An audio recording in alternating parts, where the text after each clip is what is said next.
Welcome back, everyone, to our Road to 100 series. In today's episode, we are going to go over our first gold symbol and how we got there. Hopefully, everyone is having an amazing day whenever you're watching. So, to kick things off, this is attempt number 3. The past 3 weeks, I was on my second attempt, and I ended up losing at around round 6, and nothing eventful really happened. I managed to beat Annabelle, and right after the streak ended, it was the exact same round where streak number 1 ended, but it didn't end in any crazy way. It was just like a misclick, and it just led to the end of that streak. So I didn't think to include it because it was not really exciting. And for attempt number 3, I didn't think to include the first 5 rounds because, again, everything was pretty mundane, nothing eventful like the first 2 streaks. And at that point, I was already pretty burnt out on recording the boring matches. And I didn't want this video to be super long because, again, I do have limitations when editing because I'm still editing off a phone, so I don't have much space. But yeah, round 6 through 10, this is the farthest I've ever gone in the Battle Frontier, and it has been very challenging because I don't know the sets of a lot of the Pokemon because I've never gotten this far, and I know there's documentations and stuff I could look at to help me out, but I want this to be as authentic as possible. I want to record my first experience getting this far without any outside help. But there were several close calls. We'll get to those later. The reason this video took about 3 weeks to come out is because for the Battle Frontier stuff, it takes a while to record because I do speed it up, and it's actually like hours worth of footage. And then also the week of, I think it was last week, I had to put a bunch of my planned videos a week behind because I didn't have time to really record, mainly because I had decided to just delete the failed attempt number 2, and I didn't have anything for that week, so I just uploaded a bunch of stuff I had on of backlog content, and that's why you saw a bunch of Fire Red and Leaf Green videos being uploaded. Hopefully nobody was upset with the backed up sub box, but that's the reason everything was pushed back about a week. But yeah, right now, during this specific fight, this Dugong, it had a bunch of Oko moves, and if it wasn't for my substitute, I would have probably lost the run here. I think it's so crazy that it landed so many Oko moves in a row or consecutively. And here, at this point, I was pretty content with my team because for about a month, I've been working out the kinks of this 3 Pokemon squad, and Charizard has had the most alterations, but I feel like I'm at a point where everything is working the way it should. Everything is working really well. So this is the best version of my first Pokemon Battle Frontier team. Swampert really had minor changes. All I did was give it Brick Break. Venusaur, I didn't have to change a thing. It's been amazing since day 1. But yeah, I'm really happy the way this team is performing. And during the later rounds, there were very close calls. I was convinced I was going to lose my 3rd streak several times, mainly because of I wasn't sure if I was going to outspeed or do enough damage Um, there was stuff like freezes, like a specific team that had only evolutions, Vaporeon, Jolteon, and Umbreon. Every time I would switch into what I thought was a safe switch, like Swampert, the Vaporeon would just freeze me instantly.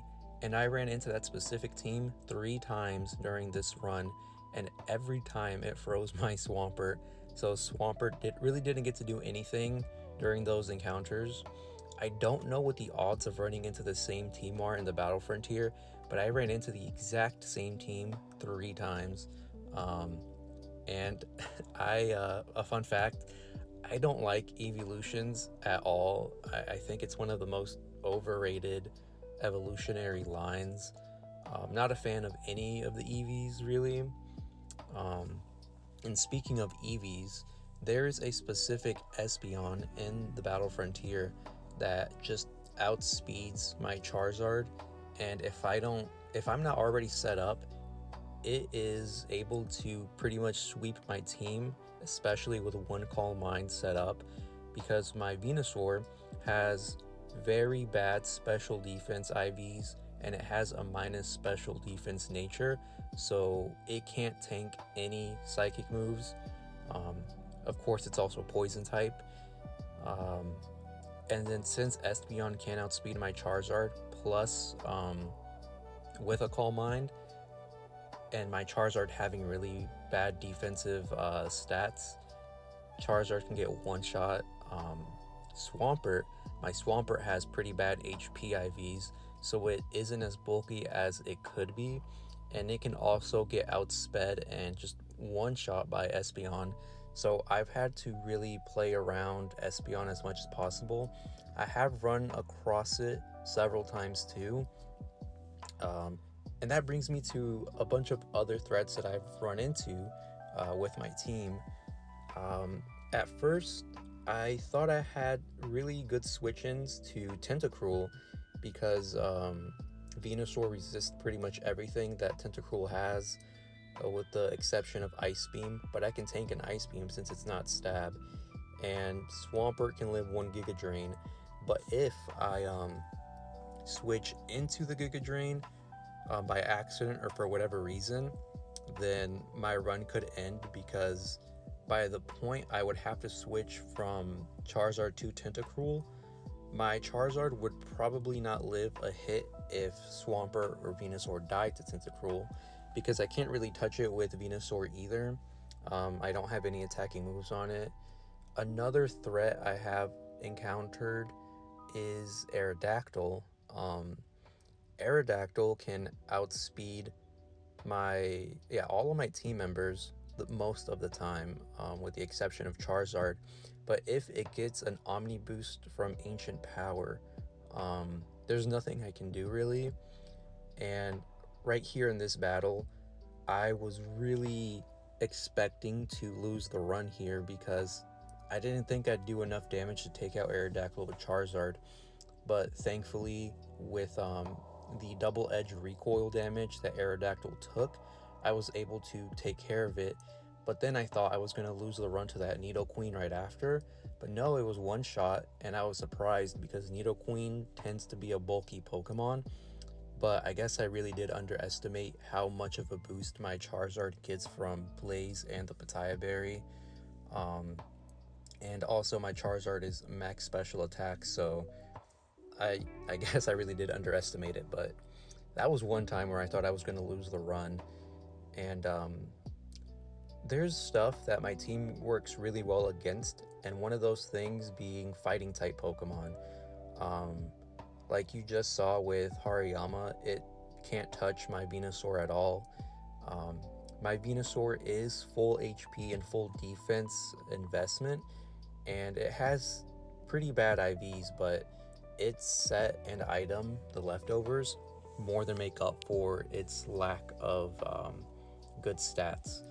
And when I sent out Venusaur, it's just a matter of time before any and every fighting type falls to it. What else? I I can't really think of anything else that could pose a threat besides probably Slowbro or Slowking. Um, Again, my Venusaur is pretty frail to psychic attacks, so when I do send out Venusaur against a Slowbro or Slowking, my main goal is to just Toxic so I can switch in safely or pivot to Charizard and Swampert so they can deal finishing blows. But on the off chance that I'm not able to do that, Charizard dies to Surf and Swampert gets two-shot by Psychic, especially if it switches into a Psychic. So those are other really big threats that I've run into with this team.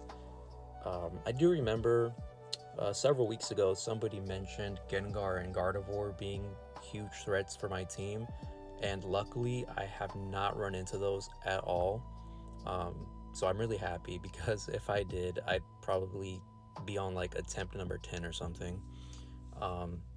And every time I do encounter a Heracross, I make sure to instantly start off with Substitute, because when I used to play the Frontier when I was a kid, I remember there used to be a Salakberry Heracross build, and as soon as it get the Salakberry boost, there's just nothing I could do. It always ruined my runs. So in anticipation of it doing that, I always set up with Substitute in case they go for Endure. Luckily, every Heracross I've come across gets taken out by Charizard with no problem. Oh, and then another huge threat I do tend to come across too is Wailords. Now, during this run, attempt number 3, I didn't run into that many Wailords, but during my second attempt, there was one Wailord that just stalled me out, or like had an Oko move that ruined that streak. Usually it carries, I think it's Sheer Cold. I think there's also an Ice Beam build, but that takes care of my Venusaur, so it ruins my Poison Leech Seed stall.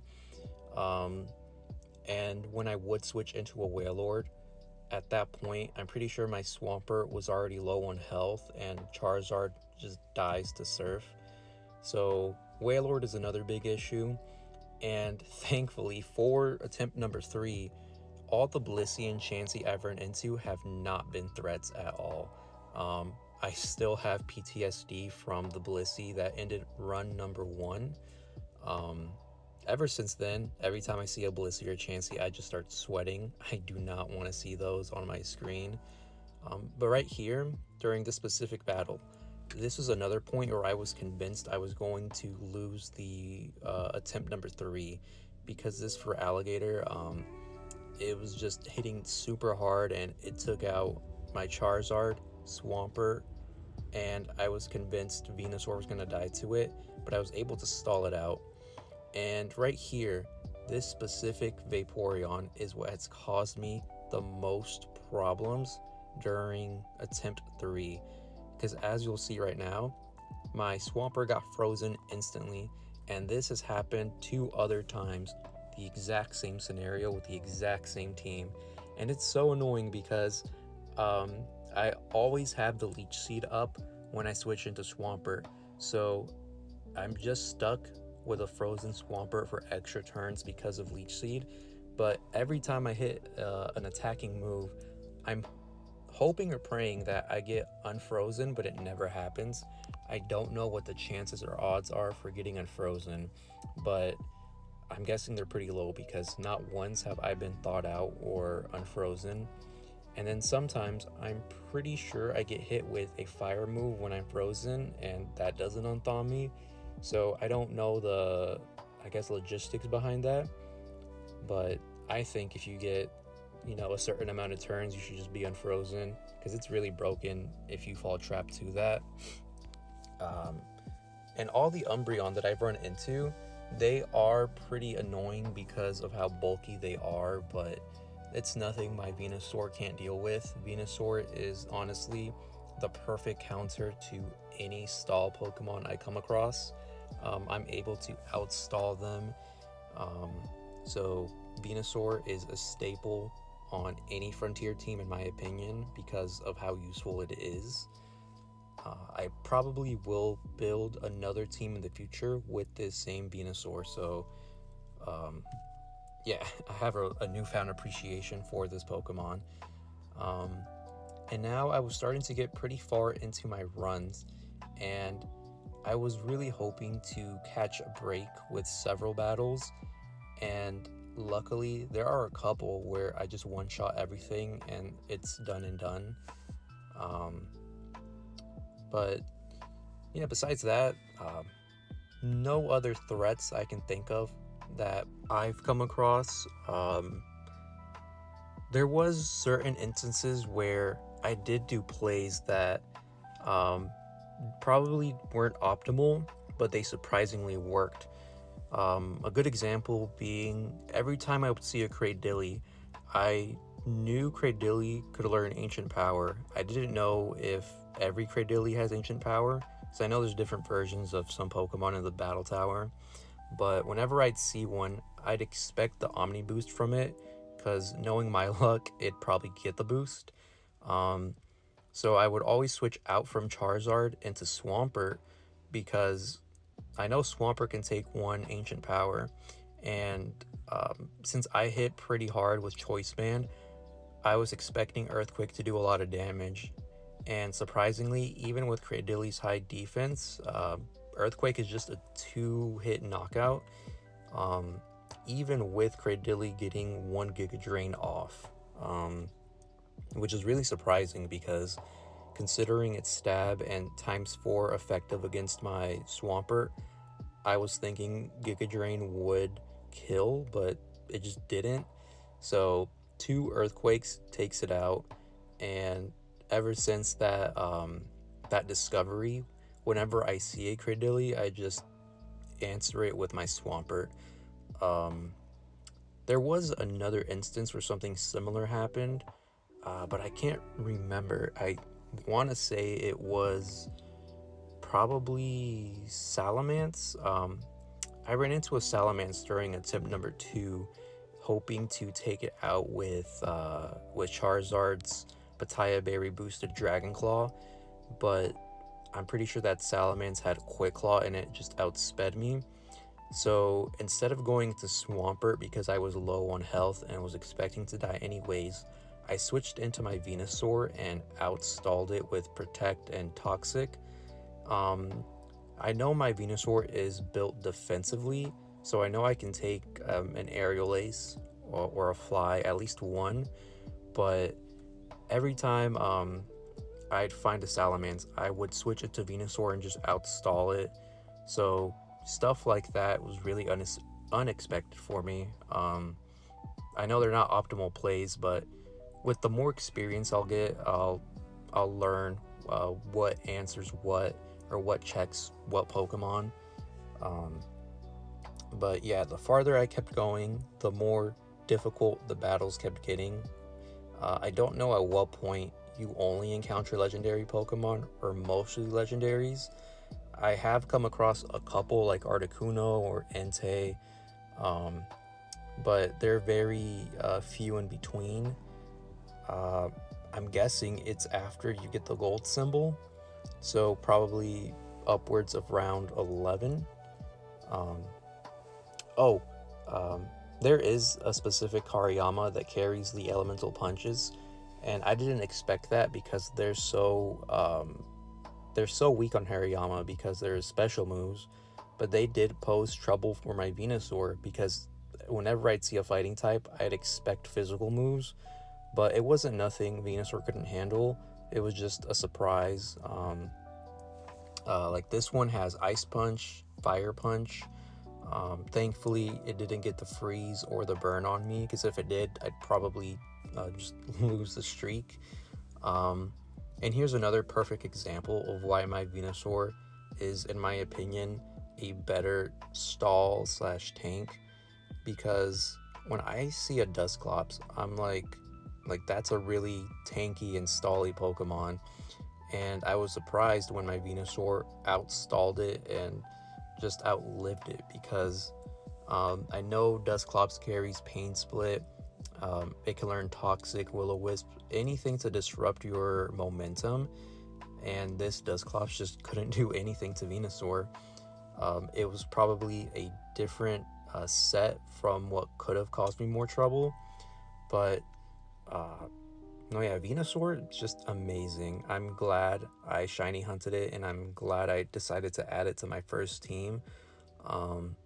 Venusaur is, well, this specific Venusaur is my new favorite Pokemon of all time. It's just so good at what it does, man. I don't think I give it enough praise, or maybe I do, but Venusaur is just amazing. And speaking of legendaries, the legendary birds, they're pretty easy to answer with Swampert. Zapdos gets walled because it can't do anything to Swampert. Moltres, I don't know if it can learn Solar Beam in this generation, but for all the Moltres that I encountered, also can't touch Swampert. Articuno really can't do much with Ice Beam, so Rock Slides just takes care of them, no problem. And again, every time I run into Slowbro and Slowking, I always have to play around them very carefully because they might not seem powerful, but they are one of the few Pokemon that I've encountered that really can end my runs. I did run into a trainer with both Slowking and Slowbro that really did a number on my first attempt, and they ended my run. Albeit the final Pokemon was a Flashfire Houndoom, so I really couldn't do anything with my team. And here with Lapras, I thought I was going to lose the run here as well because it set up so many Dragon Dances, and I was able to take it out. But I thought I was a goner because Charizard was down to just 17 HP, and I was expecting a Fake Out for Medicham, which I was shocked when it didn't use Fake Out because that was easily the answer to end my run. But I guess it was a different build. But that was another close call I had. This is where my run could have ended as well. Thankfully, it didn't.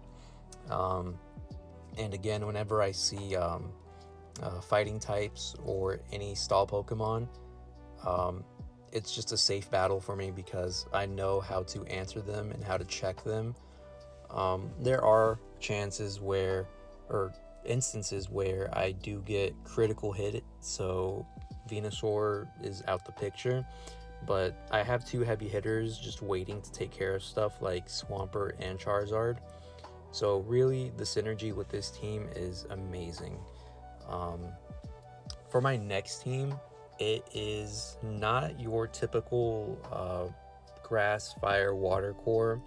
It is something, I don't want to spoil the third member, but it's everything checks itself perfectly. Like everything is a safe switch in. I will give a hint. The final member is a powerhouse, and it's a staple in the Frontier. I have been avoiding trying to add it on any of my Frontier teams because of how easy it is to use one and win in the Frontier, but its shiny is just so amazing that I can't help myself. And again, with all my shiny Pokemon, one of my main goals for all of them is to make them Ribbon Masters, and it's just a matter of time before I end up using all my shiny Pokemon in the Battle Tower, or at least all my intended shiny hunted Pokemon. Because it's two birds with one stone, really. I do want to get as far as I can in the Battle Tower and also obtain the ribbons. So do expect almost every shiny hunted Pokemon to be in some Battle Frontier team, specifically for the Battle Tower. Stuff like my Sandslash or my Solrock or extra shiny Golbat, but those Pokemon won't be featured in any Frontier teams just because I wasn't expecting to find them, and I don't really want to build so many teams for so many different shiny Pokemon, just the ones I was hoping to find. And on that note, we finally get to round 10. At this point, I was pretty burnt out because It was just non-stop battling, and this was attempt number 3. Um, I feel like by this point, I knew most of what could end my run, so I'd play super carefully. I mean, who doesn't play carefully when they get this far? But this is the farthest I've ever gotten, and I was feeling pretty good about my choices. Here with this Blissey, it stalled me out for a really long time. I was starting to think that I wasn't going to beat it, because I do know Blissey's tend to carry Ice Beam, but thankfully this one didn't, and Venusaur managed to outlive it really well. So I've learned that patience really does pay off, because no matter how long you get stalled out, I just know my Venusaur can stall out longer. And again, here's that same EV team with Umbreon, Jolteon, and Vaporeon. And I think this is the one rare instance where I didn't get frozen. I was able to do some switch-ins because they didn't lead with Vaporeon. Acid Armor really surprised me. I was expecting to get swept with Ice Beam. I don't know how smart the AI is, but sometimes when they do something unexpected, I think they just misplay. Maybe I'm overestimating the AI, but yeah, this trainer with the evolutions has been my least favorite team to encounter. I don't like the Vaporeon because of how many times it's frozen me, and I just don't like evolutions. And here is another instance where I thought my run was going to end. Kingdra just setting up Dragon Dances. I didn't think I could take it out, but luckily I was able to crit with my Swampert, and I am pretty sure if it wasn't for that crit, I would have lost the run here. And here Ludicolo was really just spamming double team and trying to be untouchable, but every Ludicolo I run into, I know to immediately try to poison it, because if I don't, there will be no other safe switch in to where I can do proper damage. I know Ludicolo has been a big nuisance for a lot of people that do the Battle Tower Challenge, but I haven't had any troubles with it, mainly because of my Venusaur. It's the perfect check for it. And here again is an Okoing Dugong. This trainer was really trying to end my run with the setups with Kingdra, setups with Ludicolo, and the Oko moves on Dugong. Also, while recording these battles, I forgot to press record during the 4th battle in round 10, so that's missing from the footage. But at this point, I was getting pretty nervous because I know Annabelle has a team of legendaries that can set up, and this could have made or broken my run. But thankfully, Raikou is an easy answer with Earthquake. Latios, thankfully wasn't able to set up, so I could take it out with Dragon Claw and Rock Slide. But here, this Snorlax really posed a big threat to my team because I didn't know it had immunity, so I couldn't stall it out effectively. But I was still able to whittle it down with Leech Seed, and I know that it had rest, so I was surprised when I was able to get it down to the red with Leech Seed, and it never went for rest afterwards. But this is how I got my gold symbol, so thankfully that's one facility checked off my list.